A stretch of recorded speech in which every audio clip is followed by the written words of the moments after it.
देशवा में सबसे महान, मेरे देशवा में सबसे महान भीम मोहे प्यारा लगे। सारे देशवा में सबसे महान भीम बड़ा प्यारा लगे।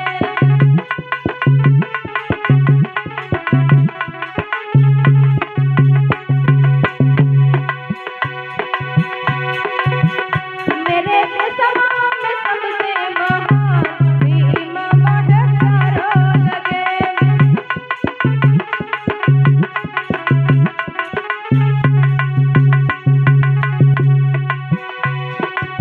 कौन मेरे भारत देश में कौन महान है? भारत देश में नहीं, पूरी दुनिया में कौन महान है? परम पूज्य बाबा साहब हैं कि नहीं है? इसीलिए कहा गया है सारे देशों में सबसे महान भीम बड़ा प्यारा लगे।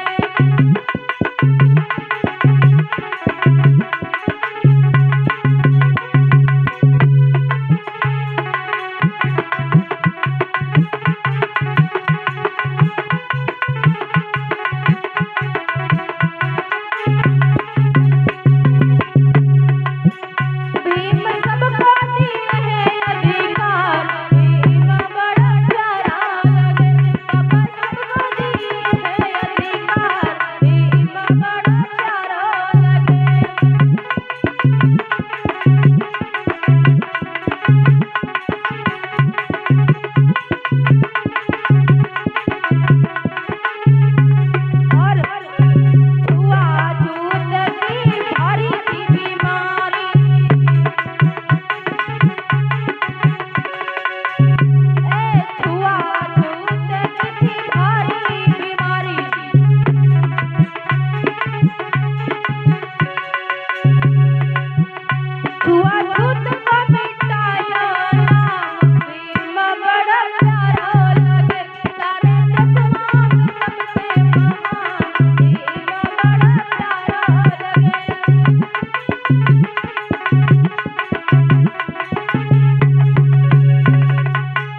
की, बाबा साहब की।